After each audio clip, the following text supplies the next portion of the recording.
E aí, pessoal, tudo bem? Estamos aqui novamente no seu canal Licitação e Gestão, trazendo mais informações sobre esse mundo vasto e complexo das licitações e contratos administrativos. Para quem ainda não me conhece, meu nome é Frederico, sou servidor público federal há mais de 25 anos e estou aqui para compartilhar o meu conhecimento que eu adquiri esse tempo todo trabalhando nessa área aí. Tá? Leciono desde 2013 nesses assuntos e gosto muito do que faço. O tema de hoje será: você está preparado para a nova lei de licitações? Faça aí um exame de consciência. É complicado, né? Pois é, mas antes da gente prosseguir, tá? Deixe seu like já no vídeo aí, se inscreva no canal, ativa o sininho para receber as notificações e depois da vinheta a gente continua. Bora lá!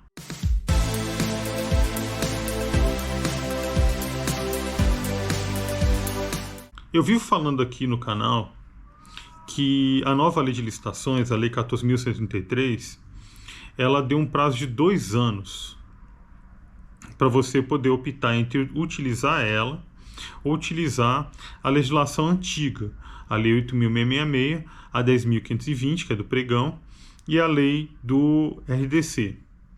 Então, nesse período, né, essa é a regra, você poderia optar pela legislação antiga ou pela nova, sem misturá-las, obviamente, e porque você fazer um test drive, né, você ir testando a nova lei. Ocorre que não foi isso que aconteceu efetivamente dentro das instituições públicas, pelo menos na grande maioria delas. As instituições optaram por continuar com a legislação antiga. Esse é um grande problema, mas a gente tem que frisar, tá? A nova lei está vigente desde 1º de abril de 2021. Não se esqueça disso. Ela está vigente. Ela não vai entrar em vigência a partir agora de 23, não. Ele está desde 21, está vigente. Só que você encontra alguns entraves para utilizá-la. Um deles é a edição de regulamentos específicos. Bom, mas por que a gente tem uma nova lei? Né? Por que a lei antiga já não funcionava mais e tal? Bom, a gente tem uma questão de evolução, né? E evoluir é imperativo, tá? Curiosamente, eu estava lendo ontem, para quem não sabe, eu leio a Bíblia todos os dias, né, trechos da Bíblia, e eu estou lendo agora Carta aos Romanos, escrito por Paulo, né? E eu li aqui uma nota de rodapé da minha Bíblia, tá? E eu vou pedir licença para poder ler, que eu acho que reflete bem como funcionam as coisas com relação à legislação. Olha só. Paulo afirma que a observância da lei não torna ninguém justo, pois a função da lei é apenas tornar o homem consciente do seu próprio pecado. De fato, as leis aparecem quando há exageros ou desvios. Elas apresentam uma norma a ser observada, mas não dão nenhuma força nova para se superar a origem dos exageros e desvios. Então, essa nova norma, na verdade, ela traz muitos elementos interessantes procurando evitar desvios, né? A própria questão da governança, que está no artigo 11, e vários aspectos de governança que não traz o termo governança, mas são aspectos de governança que estão presentes na nova lei, muitos deles lá no artigo 7º, talvez um dos artigos mais citados aí pelas pessoas que estão envolvidas com essa nova lei de licitações, e isso é muito importante. Agora, não adianta a gente ter uma legislação bem feita. Também não estou falando que essa lei é perfeita, tá, gente? Pelo amor de Deus. Mas assim, eu acho que ela é uma evolução, e não adianta a gente ter uma legislação mais evoluída se a gente não se esforçar para poder operar ela logo. A gente tem que colocar ela aí para funcionar. Não dá para continuar preso a uma coisa antiga. A gente tem que virar a página, tá bom? Isso acontece principalmente por causa de 2 fatores. O primeiro é o medo do novo. As pessoas têm muito medo do novo. É impressionante, mas o medo do novo vem também do desconhecimento. As pessoas não conhecem o que tem no novo e por isso ficam usando o antigo enquanto podem. Como se fosse assim, enquanto não entrar nova lei, eu vou ficar no antigo e tal, porque ele me dá conforto. A questão é essa, é conforto. Qualquer animal, de qualquer lugar do planeta, procura o quê? Conforto. Ninguém quer se esforçar. As pessoas, os animais, eles se esforçam quando é necessário, quando precisa. Uma outra questão também é a preguiça. As pessoas às vezes têm preguiça de migrar para uma coisa nova. Por quê? Porque vai dar trabalho. Vai dar trabalho. E as pessoas não querem, né? Só que assim, é inevitável. E aí, pensando nisso, né, lembrando de todas essas questões que têm um cunho puramente comportamental, e eu gosto muito de explorar esses aspectos comportamentais do ser humano, né, é que eu resolvi fazer esse vídeo aqui, né, e trazer algumas questões dessa transição da nova lei, né, para a gente poder ver, e aí, você está preparado? Você sabe dessas questões? Você sabe desses detalhes aqui? A verdade, assim, é que o tempo já passou, né? Quem está preparado, quem se preparou, né, que é uma pequena minoria, quem se preparou para essa transição está mais tranquilo, vai conseguir fazer a transição de uma forma mais tranquila. Não que ele esteja blindado de qualquer problema que venha a ocorrer, ele não está isento de qualquer risco, né? Mas assim, certamente os riscos serão menores e se eles surgirem, provavelmente terão um impacto menor sobre o dia a dia laboral dele, desses gestores que se prepararam. O que acontece é que muitos ainda estão apostando na prorrogação da lei. Ah, não, eu tenho certeza que isso vai acontecer, né? A lei vai ser prorrogada, tem muito órgão que não se preparou e tal, então acho que a gente ainda vai conseguir uma sobrevida. Tem muitos apostando nisso. Mas, gente, pelo amor de Deus, você não tem poder nenhum sobre isso. Põe isso na sua cabeça. Você não tem poder nenhum, você está jogando com o aleatório. Tá? Isso tanto pode acontecer como pode não acontecer. Tá? Então, não aposte nisso. Você tem que apostar com as ferramentas que estão à sua disposição.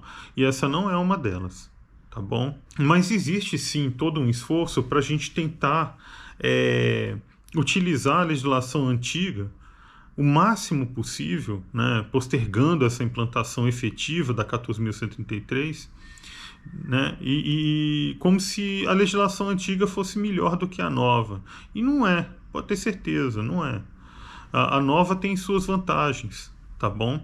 Só que você não conhece, não é verdade? Porque você não estudou. O que aconteceu? Para aumentar ainda o desespero de muitos, a SEGE soltou o comunicado número 10 de 2022, no final do ano passado, dizendo, né, linhas gerais, que se você não publicar o seu edital de licitações ou aviso de dispensa até antes do dia 1º de abril de 2023, esses atos eles perdem sua validade.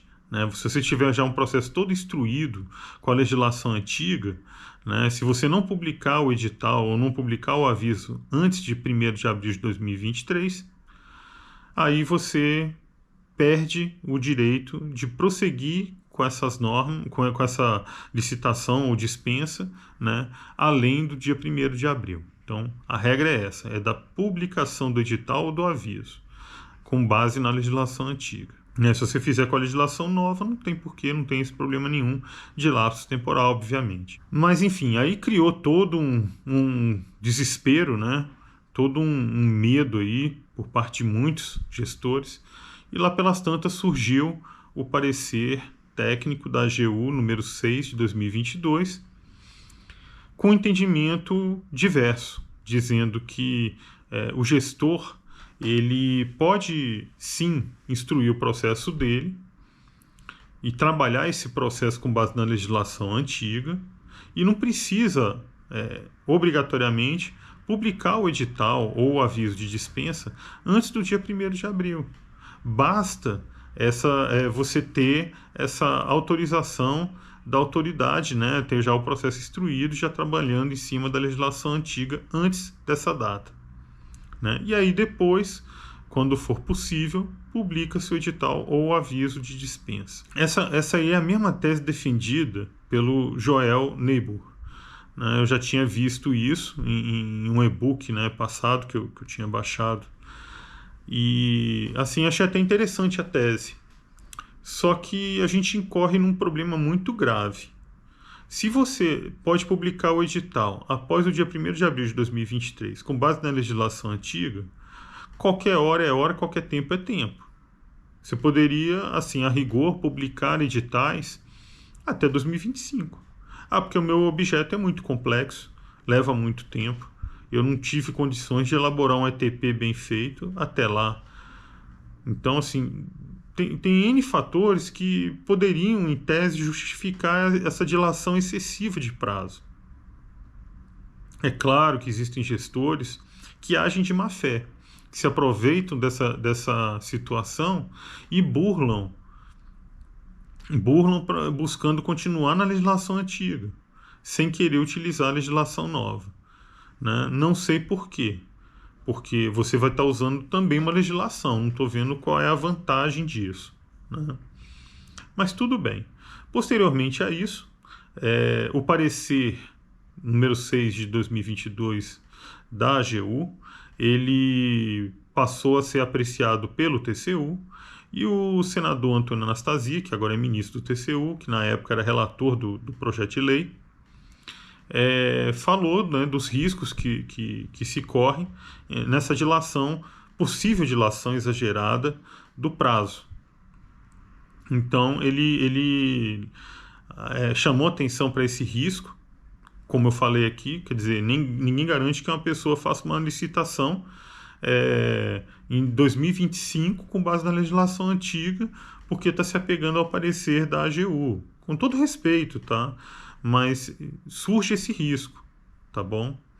E gera também uma insegurança. As pessoas continuam lá, e aí? Vão continuar usando a lei antiga? Com base nessa apreciação do TCU, a SESC resolveu soltar um novo comunicado, número 13, falando dessa avaliação do TCU e ressaltando e mantendo as diretrizes que estão lá no comunicado 10, tá, de 2022. Então, para fins de utilização do Compras.gov, vai valer o que está lá no comunicado 10, tá bom, gente?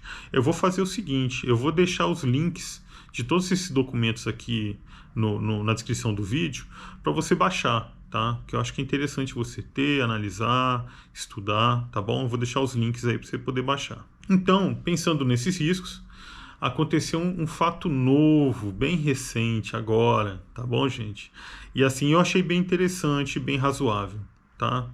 Opinião minha.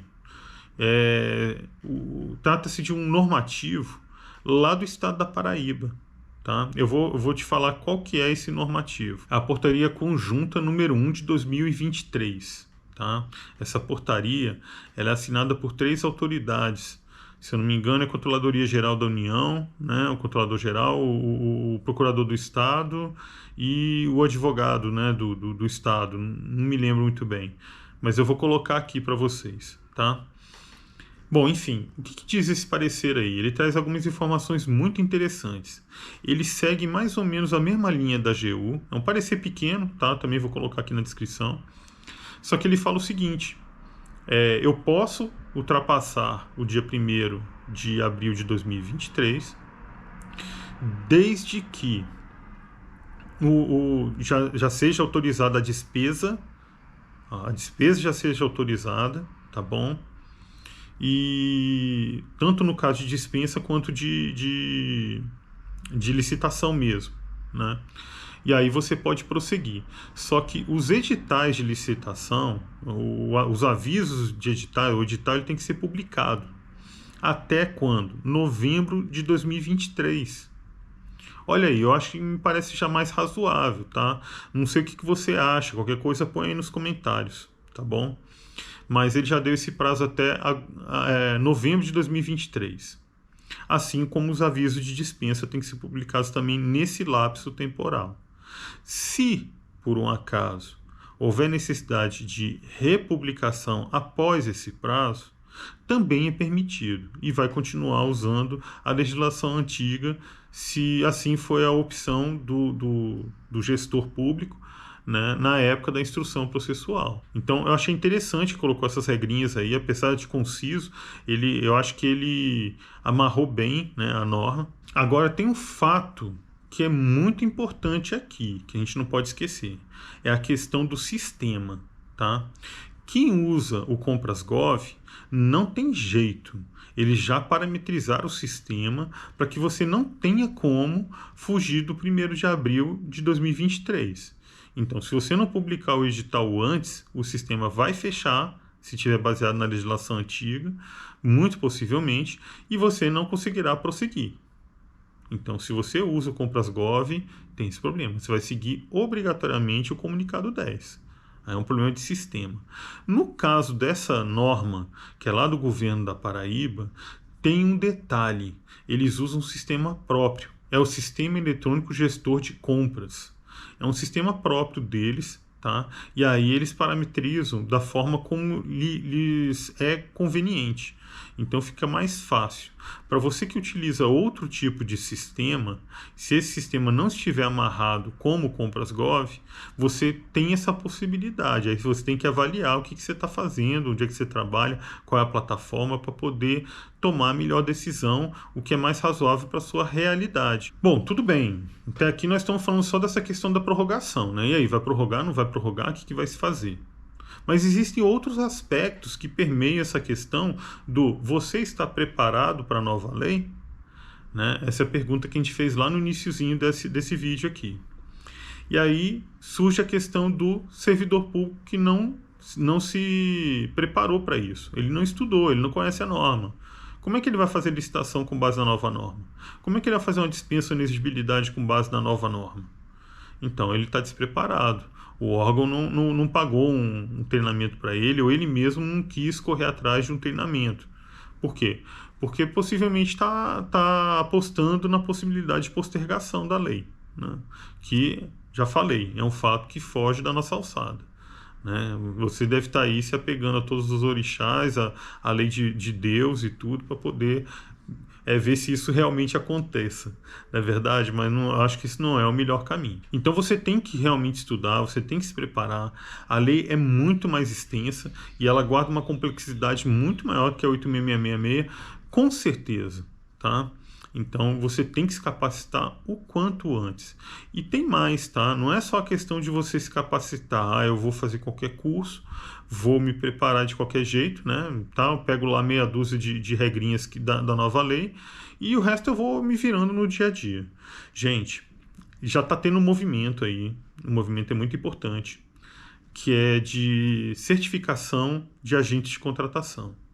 Professor, o que é isso? Gente, é assim, é um movimento para ver se a gente começa a dar um certificado para aquelas pessoas que realmente estão preparadas para trabalhar com base na Lei 14.133 de 2023, ou 21, desculpa.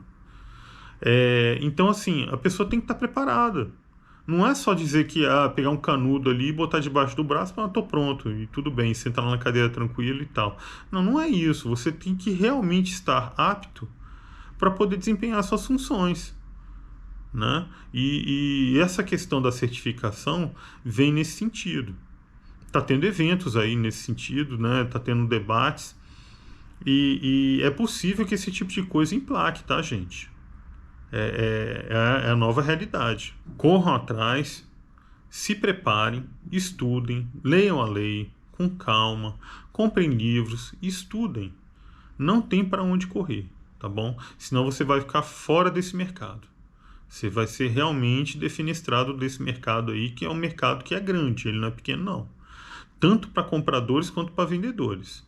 Dos dois lados tem oportunidade, tá bom? Então é um mercado muito vasto, muito amplo e você não pode ficar de fora. E ainda tem a questão da necessidade do servidor ser do quadro efetivo do órgão, né? Eu já falei isso aqui algumas vezes, volto a falar, né?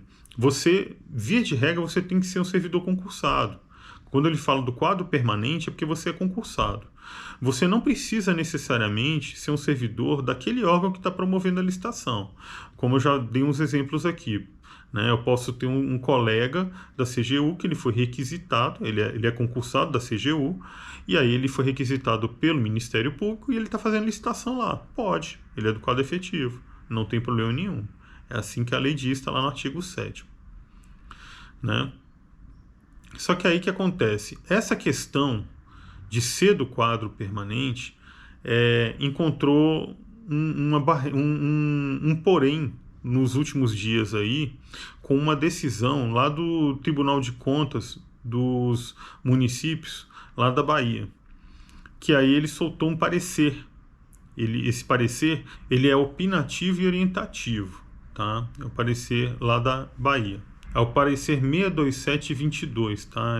A gente tomou ciência recentemente, né? E foi um prefeito de um município pequeno lá que fez uma consulta e trouxe o parecer traz a seguinte informação: se o órgão não contar com servidores efetivos aptos para assumirem a função de agente de contratação, poderá, através de motivação, preste atenção, motivação, hein, designar servidores comissionados. Então, olha só, em casos extremos, né, e desde que motivados, então tem que ter uma justificativa, né, por escrito da autoridade, né, dizendo que não tem como, que ele tem que prosseguir com o servidor comissionado.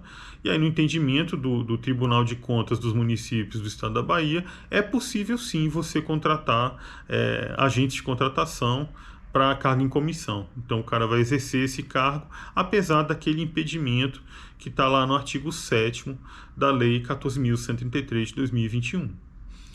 Lembrando apenas que nós temos mais uma regrinha que não pode ser esquecida jamais, que é uma transição dilatada para municípios de até 20 mil habitantes.